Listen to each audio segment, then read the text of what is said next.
Welcome to This Explainer. Today, we are diving into something you might not expect, the surprisingly profound life lessons hidden inside a seemingly simple bedtime story. Yep, we're talking about that curious, hungry green caterpillar. Now, you might be thinking, wait, a toddler book? But honestly, sometimes the absolute most complex adult challenges make the most sense when we strip them down to their simplest forms. Allegories like this one totally bypass our defensive, rational adult brains and hit on some really universal human truths. So as we break down the narrative today, you're going to see that this is way more than just a bug eating some leaves. It's actually this brilliant, high-level look at how we navigate our own lives, our ambitions, and that constant nagging drive for more. So that brings us to a huge question. Is growing up just about getting bigger, or is it about something more? From the second we step into the adult world, we're basically told to consume more, achieve more, and grow our footprint, right? But are we actually developing, or are we entirely missing the point? Just think about the modern hustle culture we're all stuck in. We usually measure personal growth by how many hours we logged at the office, how many emails we cleared, or how fast we can scale a side hustle. It's just this endless appetite. We really have to stop and ask ourselves if this daily rush to accumulate, whether that's wealth, status, or even just information, is genuinely serving our growth or just feeding a bottomless hunger. Let's see how our tiny green friend handles this exact dilemma. All right, Section 1, a very hungry start, and that natural urge to consume. The whole thing kicks off on a bright, sunshine-filled morning. A newly hatched caterpillar looks out at this massive world, stretches his little legs, and immediately starts a frantic quest to fill his empty stomach. I want to move briskly through this to match his crazy pacing. On Monday, he munches through one shiny red apple. He thinks it's the absolute best thing ever, but quickly whispers his catchphrase, still hungry. Tuesday, 2 yellow bananas lying by a bird's nest. He thinks he's full, but nope. Wednesday, he powers through 3 juicy strawberries. Then Thursday, a massive binge of 4 sweet cupcakes at a picnic spot. It's just this relentless, rapidly escalating cycle of consumption. He is completely ignoring the quality of what he's taking in and just prioritizing sheer volume in this desperate attempt to finally feel satisfied. And that leads right into Section 2, the trap of overconsumption, and the inevitable tummy ache. Because, of course, this relentless cycle builds to a breaking point. After Thursday's cupcake binge, he hits a total wall, groaning, "Oh, my tummy hurts. Maybe I ate too much." It's his harsh wake-up call. Simply consuming more isn't curing his emptiness. It's literally making him sick. And honestly, how often do we do exactly this? We completely burn ourselves out trying to consume more content, take on extra work projects, or just buy things we definitely don't need, hoping it'll finally make us feel complete. But instead, we end up with the adult equivalent of a terrible tummy ache, total burnout, exhaustion, and this lingering sense of unfulfillment. Moving on to Section 3, wisdom from unexpected friends or the mentors. Let's actually deliberately slow our pacing down right here, because during this chaotic feast, the caterpillar is totally oblivious to his surroundings. But as he rushes through Wednesday's strawberries, a butterfly flutters down and gently offers this profound warning. Sometimes it's not just food that fills us up. And the caterpillar, who is completely blinded by his drive to consume, literally blinks and says, "But I'm hungry." It perfectly illustrates how our frantic, immediate desires can totally drown out the quiet wisdom telling us to just slow down. Think about it.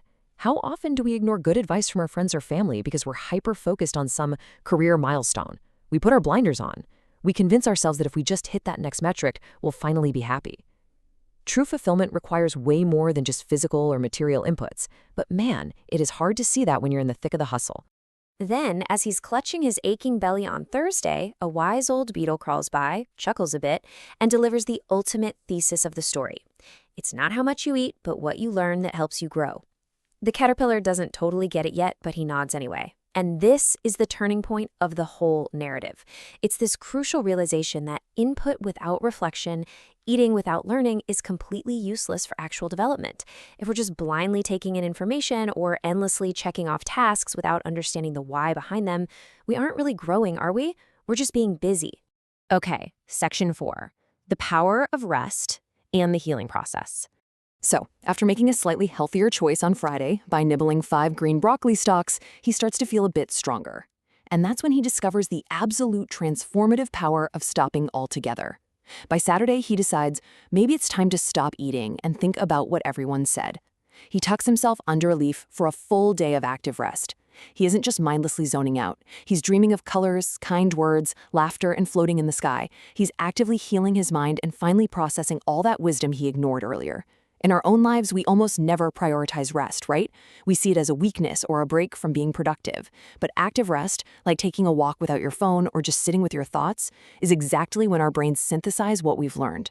It is the silent, invisible work that makes actual, real growth possible. And that brings us to Section 5, Transformation and True Growth, Becoming the Butterfly. Sunday morning brings the ultimate resurrection. Our little guy wakes up with bright blue, shiny gold, and gentle green wings, joyfully shouting, "I'm a butterfly!" Before flying off, he actually thanks his mentors, finally grasping that growing isn't just about filling your tummy with sheer quantity, it's about feeding your heart. There's such a profound contrast here. On one side, you have the superficial trap of eating sweets, rushing around, and focusing purely on volume. On the other side is the true path to growth, slowing down, listening to others, and developing real emotional intelligence. When we shift our focus from just blindly acquiring things to deeply understanding ourselves and cultivating kindness, the transformation is absolutely staggering. Let's synthesize everything we've covered today with a quick checklist straight from the narrator. Now, these might sound like basic rules for a toddler, but they are actually universal mandates for sustainable, meaningful adult growth. First up, take your time. You don't need to hurry. In adult terms, detach from arbitrary societal timelines. You don't have to have your whole career figured out by 30. Small, deliberate steps build a much stronger foundation. Second, listen to kind friends and grown-ups who can teach you cool things.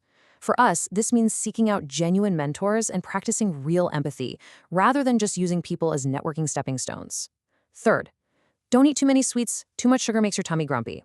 Think of this as limiting your digital consumption. Mindless scrolling is literally the junk food of the adult mind. It feels great in the moment, but leaves you feeling totally depleted. Fourth, rest and sleep to help your body heal and your mind think better. You have to protect your downtime fiercely. Sleep isn't a luxury. It's a biological prerequisite for high performance and emotional regulation. And finally, change by learning, trying new things, and being nice to grow in your heart. Real transformation requires vulnerability, lifelong curiosity, and just genuine kindness toward others. So, as you go about your own busy week, I want to leave you with this final provocative thought. Ask yourself honestly, are you just filling your tummy, or are you feeding your heart? In your work, your relationships, your daily habits, are you mindlessly consuming to satisfy a frantic, immediate hunger, or are you taking the deliberate time to learn, to rest, and to transform? I really encourage you to apply the lessons from this explainer to your own personal growth journey. Until next time, remember to slow down, and thanks so much for exploring with us.